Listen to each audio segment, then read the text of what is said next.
नमस्कार, हमारे छत्तीसगढ़ में आपका स्वागत है। मैं हूं आपके साथ भावना त्रिपाठी। रुख करेंगे प्रदेश की तमाम बड़ी खबरों की ओर।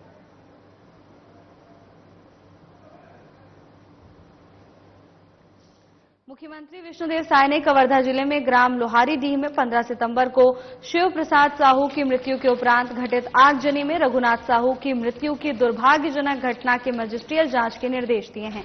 मुख्यमंत्री ने इस घटना के संबंध में पुलिसकर्मियों द्वारा ग्रामीणों से मारपीट किए जाने की घटना के चलते रेंगाखार थाने के निरीक्षक, सहायक उप निरीक्षक सहित वहां पदस्थ कुल 23 पुलिसकर्मियों को भी हटा दिया है। मुख्यमंत्री के निर्देश पर कबीरधाम जिले के कलेक्टर और एसपी को भी हटा दिया गया है। कबीरधाम के कलेक्टर जन्मेजय महोबे के स्थान पर गोपाल वर्मा को कलेक्टर नियुक्त किया गया, तो वहीं जिले के पुलिस अधीक्षक अभिषेक पल्लव को हटाकर उनके स्थान पर राजेश कुमार अग्रवाल को पुलिस अधीक्षक पदस्थ किया है। वहीं आपको बता दें कि जिले में अतिरिक्त पुलिस अधीक्षक के रूप में पदस्थ आईपीएस विकास कुमार को पहले ही निलंबित किया जा चुका है। मुख्यमंत्री विष्णुदेव साय द्वारा दिए गए मजिस्ट्रियल जांच के निर्देश के बाद कलेक्टर द्वारा एडीएम निर्भय कुमार साहू को जांच अधिकारी नियुक्त किया गया है और उन्हें 30 दिन के अंदर निर्धारित बिंदुओं पर जांच कर रिपोर्ट देने को कहा गया। मुख्यमंत्री विष्णुदेव ने कहा कि भविष्य में इसी तरह की किसी भी प्रकार की घटना में लापरवाही बर्दाश्त नहीं की जाएगी तथा संबंधितों के विरुद्ध कड़ी कार्रवाई की जाएगी।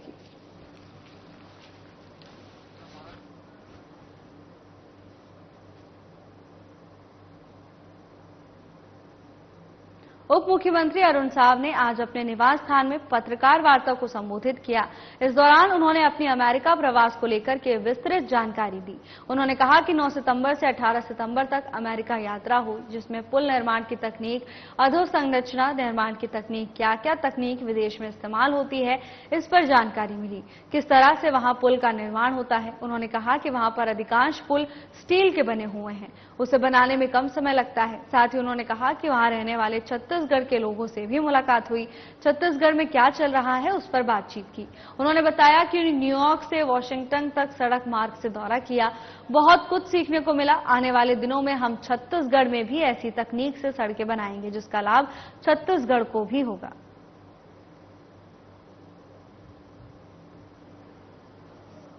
सभी को पता है कि 9 सितंबर से 18 सितंबर तक एशियन डेवलपमेंट के द्वारा अध्ययन यात्रा अमेरिका की आयोजित की गई थी। 7 दिवस का ये ट्रेनिंग था और इन 7 दिवसों में पहला पड़ाव हमारा न्यूयॉर्क हुआ। न्यूयॉर्क में तकनीकी विशेषज्ञों के साथ पुल निर्माण की तकनीक, अधोसंरचना निर्माण की तकनीक, ग्रीनफील्ड का निर्माण, इन सब का अध्ययन किया। उप मुख्यमंत्री अरुण साव ने कांग्रेस के द्वारा किए गए छत्तीसगढ़ बंद के आह्वान पर बयान देते हुए कहा कि हर बात पर राजनीति करना कांग्रेस की नीयत बन चुकी है। उन्होंने कहा कि अपराध कम हुआ है और आपने देखा है कि हमारी सरकार कानून व्यवस्था को लेकर कितनी गंभीर है। लगातार कड़े और कठोर कदम उठाए जा रहे हैं। कानून व्यवस्था पर जीरो टॉलरेंस की नीति विष्णुदेव सरकार की है और रहेगी। जो भी किसी घटना में दोषी पाया जाएगा उस पर कड़ी से कड़ी कार्रवाई करने के लिए सरकार संकोच नहीं करेगी। उन्होंने आगे कहा कि कांग्रेस पार्टी राजनीति करना बंद करे।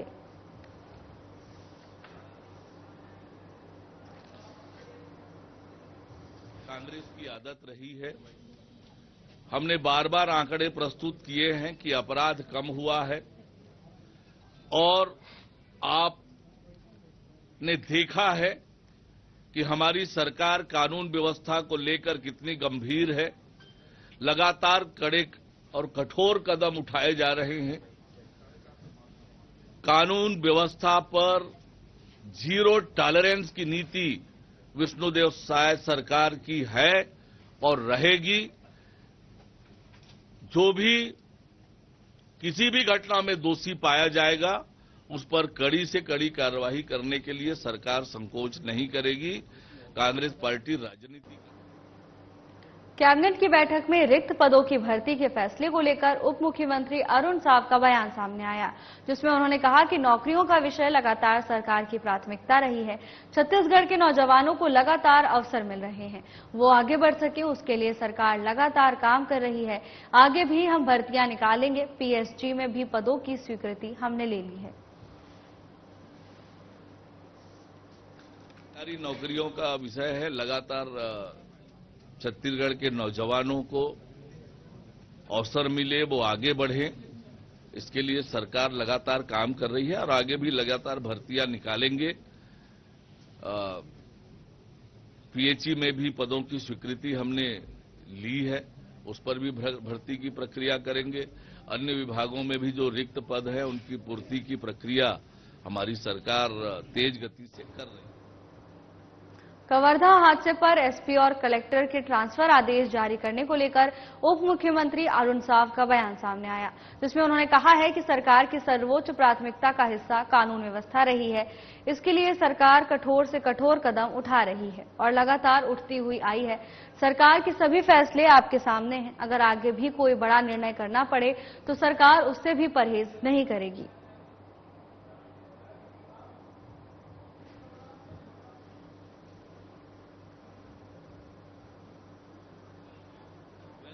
कहा कि कांग्रेस पार्टी को जनता ने लोकसभा चुनाव में नकारा, विधानसभा चुनाव में नकारा और उसके बाद ये राजनीति कर रहे हैं। सरकार अपनी जिम्मेदारी बखूबी निभा रही है।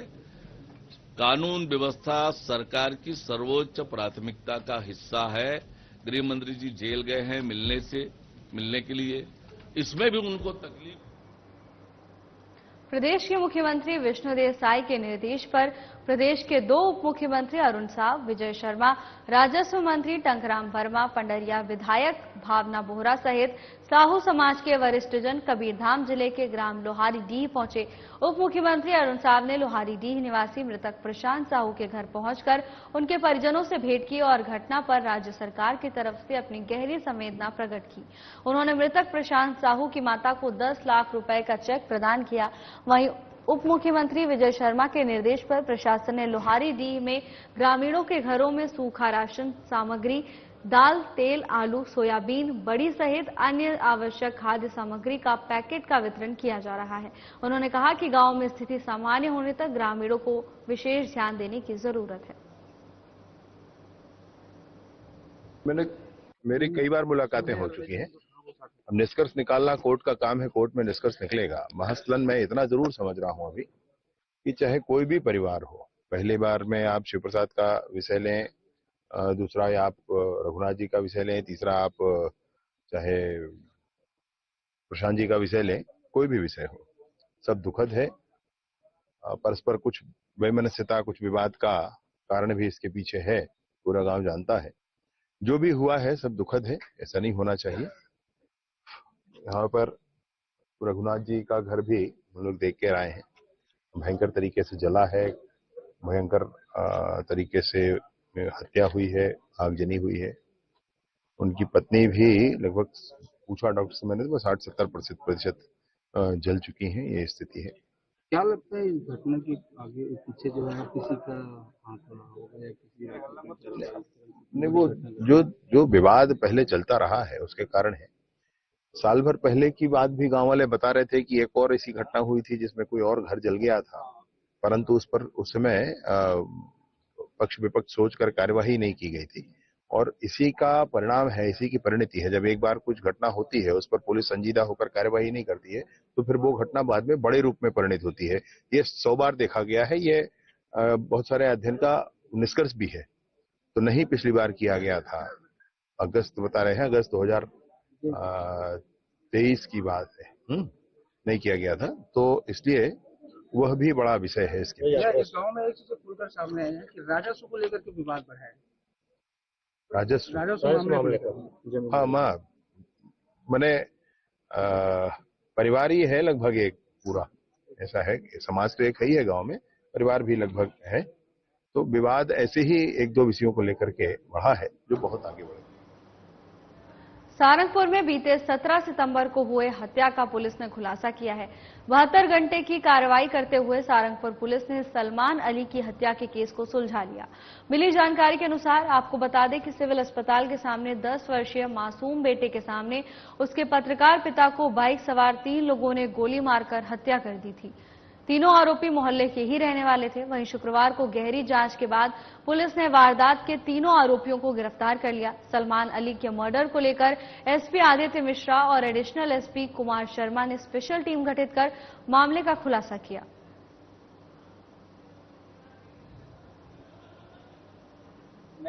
दौरान विवेचना हमने करीब 60 से ज्यादा सीसीटीवी कैमरों का अवलोकन किया। उसके करीब 200 से ज्यादा घंटे फुटेज का हमने अवलोकन किया और उन सब का अवलोकन करने के बाद और हमारी साइबर टीम के द्वारा जो उनके इनपुट्स मिले, उनके जो डाटा पीएसपीएन और उनका जो सीडीआर वगैरह का एनालिसिस करके हमने करीब 3 आरोपियों को चिन्हित किया कि इन्होंने एक पल्सर बाइक पे सलमान का पीछा करते हुए उनके घर से लगातार पीछा करते हुए और अस्पताल के सामने नेहरू पार्क के पास उनकी जाके गोली मारकर हत्या कर दी थी। उन तीनों का जो नाम है वो सरफराज पिता सलामत शाह, शाहनवाज पिता मोहम्मद रफीक खां और शफीक शाह पिता मजीद शाह। ये तीनों सारंगपुर के ही निवासी हैं और इनके द्वारा ये हत्या की गई। इसकी हमने और आगे तस्दीक की और पता करने की कोशिश की। चूंकि ये घटना के बाद से फरार थे तो हमने फिर कई टीमें यहाँ से उज्जैन, देवास, इंदौर, भोपाल, जहाँ भी हमें इनकी सूचना मिली कि ये हो सकते हैं, इनकी रिश्तेदारी और ये सब हो सकता है, वहाँ पे हमने इनके बारे में पता रसी की और प्रयास किया कि जल्दी से जल्दी हम इनको गिरफ्तार करें। और हमने अभी 72 घंटे के अंदर इनको फिर गिरफ्तार किया। इसमें जब हमने आरोपियों से बात की तो हमें यह आरोपी जो इसमें सरफराज है उसके द्वारा बताया गया कि उसका पिता जो सलामत शाह है, जिसकी रंजिश पूर्व में मृतक सलमान के साथ थी, जिसके कई अपराध दोनों के दर्ज हैं, 307 जैसे संगीन धाराओं के अपराध दर्ज थे। उसी प्रकरण में वह व्यक्ति जेल में था, जिसके द्वारा उसके पुत्र सरफराज से ये बार बार कहा जा रहा था कि तुझे बेटा होने का फर्ज निभाना है और कुछ ऐसी बार बार उनके द्वारा प्लानिंग की गई जेल में से, और जिस पर से हमने सलामत शाह को भी इस पूरे प्रकरण में उसका मास्टरमाइंड मानते हैं। बलरामपुर जिले के कलेक्टर रिमी जूएस इक्का जिला पंचायत सीईओ रैना जमील के 1 दिवसीय दौरे पर शंकरगढ़ पहुंचे। इस दौरान केंद्र और राज्य की प्राथमिक वाली आकांक्षी विकासखंड कार्यक्रम के तहत शंकरगढ़ के संपूर्णता अभियान को लेकर संपूर्ण जानकारी ली। इस अभियान के तहत स्वास्थ्य, पोषण, कृषि, शिक्षा, सामाजिक विकास और स्वच्छता समूह की गतिविधियों का जायजा लेने पहुंचे। कलेक्टर ने शंकरगढ़ के सभा कक्ष में अधिकारियों और कर्मचारियों की बैठक ली, जिससे कार्यों में गुणवत्ता पर जोर दिया गया।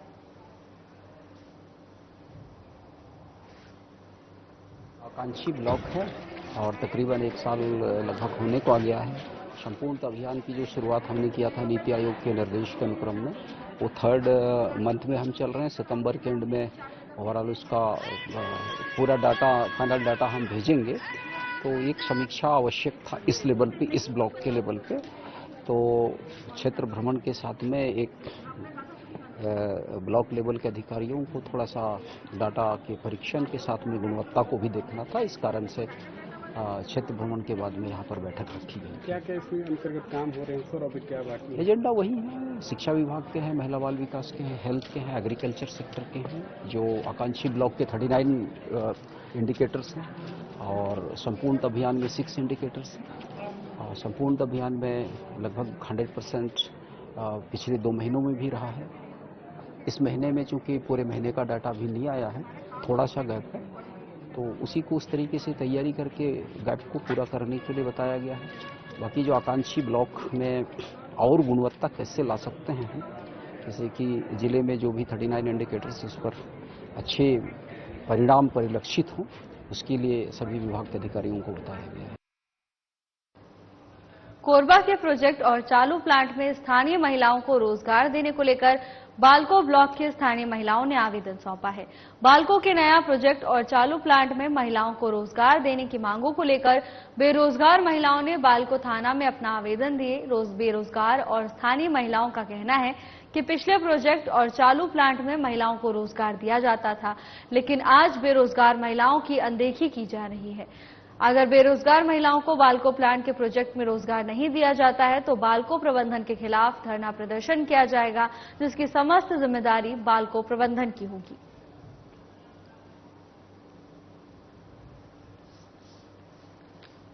हम लोग यहाँ महिलाओं के रोजगार के लिए बालको प्रबंधक जो प्रोजेक्ट चालू हुआ है वहाँ किसी भी महिलाओं को रोजगार नहीं दिया जा रहा है, जिसके लिए हम लोग बालको प्रबंधक से निवेदन करते हैं कि हम लोग को महिलाओं को रोजगार दिया जाए, जिसके लिए हम लोग लखनलाल देवांगन मंत्री जी से आवेदन देने गए थे, जिसके प्रति हम लोग यहाँ बालको थाना में ज्ञापन सौंपने आए हैं। तो हम लोग बालको प्रबंधक जी से यही निवेदन है कि सभी महिलाओं को, बेरोजगार महिलाओं को रोजगार दिया जाए। ये लखनलाल देवांगन जी को हम लोग 21 तारीख को दिए हैं जी, जहाँ आज आ रहे हैं 21 सितंबर को जी, और आज ही हम लोग बालको थाना में भी ज्ञापन सौंपने आए हैं। अगर आप लोगों की मांगी पूरी नहीं होती तो क्या होगा? अगर हम लोगों की मांगे पूरी नहीं हुई तो मजबूरन हम लोगों को धरने पे बैठना पड़ेगा। महिलाओं क्या करें, बेरोजगारी इतना बढ़ गई है, बाहरी लोगों को बुलाकर बेरोजगार दिया जा रहा है यहाँ, और स्थानीय महिलाएं पढ़ी लिखी हो, चाहे कुछ भी हो, कैंटीन हो, चाहे झाड़ू पोछा हो, सबके लिए लड़कों को, आदमियों को, जेंट्स लोगों को रखा जा रहा है, लेकिन किसी भी महिलाओं। कबीरधाम जिले में एसपी अभिषेक पल्लव का तबादले के बाद अब जिले में नए एसपी के रूप में राजेश कुमार ने पदभार ग्रहण किया। राज्य सरकार के आदेश जारी के बाद बलरामपुर में अपनी सेवा देते आ रहे राजेश अग्रवाल को कवर्धा जिला का नया एसपी नियुक्त किया गया। वहीं पुलिस अधीक्षक डॉक्टर अभिषेक पल्लव का स्थानांतरण जिला कबीरधाम से सहायक पुलिस महानिरीक्षक पुलिस मुख्यालय छत्तीसगढ़ नया रायपुर में तबादला किया गया।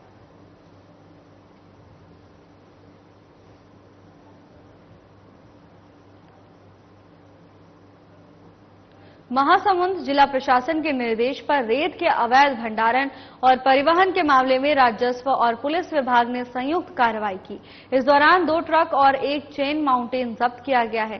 तहसीलदार श्रीधर पंडा ने बताया कि कलेक्टर विनय लंगेह के निर्देश पर ग्राम बिरकोनी में शासकीय खसरे ने भंडारण एरिया के सीमा के बाहर अवैध तरीके से रेत का भंडारण किया गया था।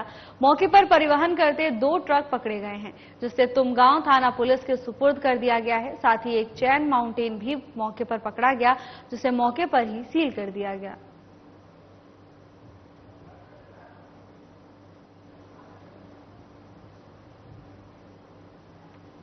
छत्तीसगढ़ के कवर्धा जिले के लोहारीडीह गांव में 3 हत्याएं हुई हैं। इसके बाद विरोध में आज प्रदेश कांग्रेस कमेटी ने छत्तीसगढ़ बंद का आह्वान किया।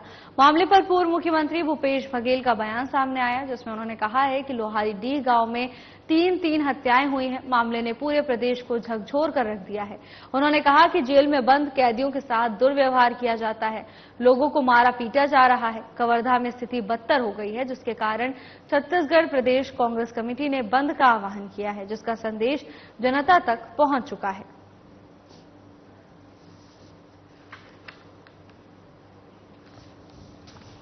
तीन हत्या होने की घटना, 2 आपसी रंजिश में और तीसरा पुलिस के मार से प्रशांत साहू की हत्या, ये 3 मामले हैं। पूरे प्रदेश को झकझोर दिया है। पूरी मानवता है वो शर्मसार हो गई है, क्योंकि जेल में बंद जो कैदी हैं उनके साथ अमानवीय व्यवहार किया गया है। वो खून की उल्टियां कर रहे हैं, पिटाई इतनी कि वो बैठ पा रहे हैं न चल पा रहे हैं, और बेहद दर्दनाक स्थिति।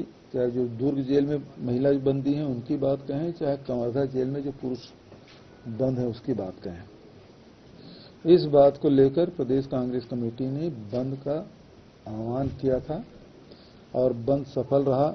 जो संदेश देना था वो पहुंच गया जनता तक के लिए। पूर्व मुख्यमंत्री भूपेश बघेल ने कवर्धा हादसे पर गहरा शोक व्यक्त किया।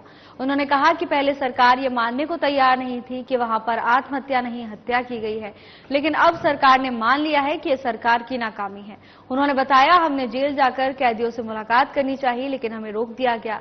विधायकों को कार्य में रोका गया। उन्होंने विष्णुदेव साय सरकार से मांग की है कि मृतक के मां का जो मार पड़ रही है, भाई के शरीर पर जो निशान है, जेल के जो बंदी हैं, सभी को अस्पताल में भर्ती कराया जाए और उन्हें इलाज के लिए भेजा जाए।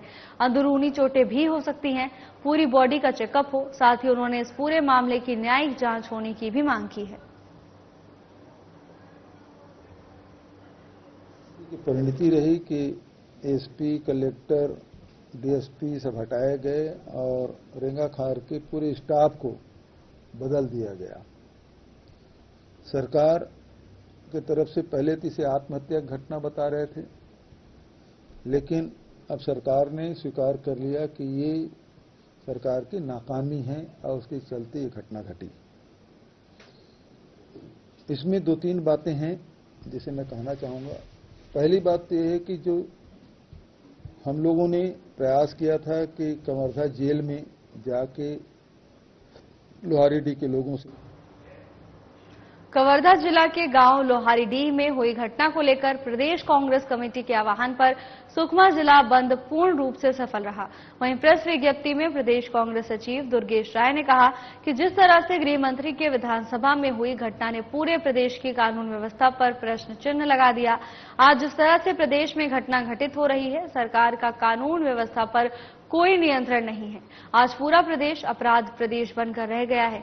पुलिस कस्टडी में मौत हो या फिर पत्रकारों को गांजा केस में फंसाने का मामला हो, पूरी कानून व्यवस्था चरमरा जाना सरकार की नाकामी दर्शाता है। गृह मंत्री को तत्काल अपने पद से इस्तीफा देना चाहिए।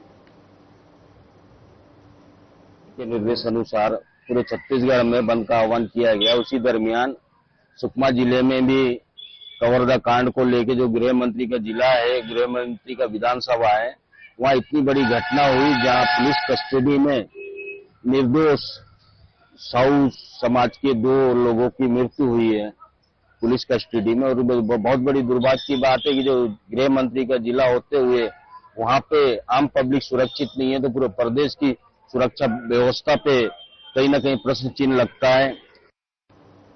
बलरामपुर जिले के शामरी क्षेत्र के विधायक उद्देश्वरी पैखरा 1 दिवसीय दौरे पर शंकरगढ़ के रेस्ट हाउस पहुंची। इस दौरान जैविक खेती को बढ़ावा देने के लिए शंकरगढ़ के 40 हितग्राही किसानों को शामरी क्षेत्र के विधायक उद्देश्वरी पैखरा ने हरी झंडी दिखाकर मध्य प्रदेश के जबलपुर जैविक प्रशिक्षण के लिए रवाना किया है। आपको बता दें कि किसानों को जबलपुर में 10 दिन तक प्रशिक्षण दिया जाएगा। इस दौरान किसानों को नई तकनीकों से जैविक खेती करने से जानकारी मिलेगी, जिससे शंकरगढ़ के किसान को जैविक खेती का लाभ मिल सकेगा। ये आज हमारे शामरी विधानसभा के शंकरगढ़ से, यहाँ से हमारे जैविक खेती को बढ़ावा देने के लिए 40 किसान हमारे मध्य प्रदेश के जबलपुर में आज रवाना हुए हैं। उनको हरी झंडी दिखा के हम लोग रवाना किए हैं और ये लोग 10 दिन के लिए वहाँ पर गए हैं। वहाँ से जो जैविक खेती करते हैं उसको वहाँ से प्रशिक्षण लेकर के आएंगे और हमारे शंकरगढ़ के किसानों को यहाँ पर प्रशिक्षित करेंगे और जैविक खेती को आगे बढ़ाने के लिए हमारे शंकरगढ़ ये कृषि विभाग की तरफ से शासन की योजनाओं को लेकर के आज जबलपुर गए हैं। और निश्चित तौर पर हमारे शंकरगढ़ के किसानों के लिए बहुत ही अच्छी बातें हैं जो कि दूसरे राज्य से सीख करके आएंगे। फिलहाल के लिए बस इतना ही। जल्द हाजिर होंगे नई अपडेट्स के साथ। नमस्कार।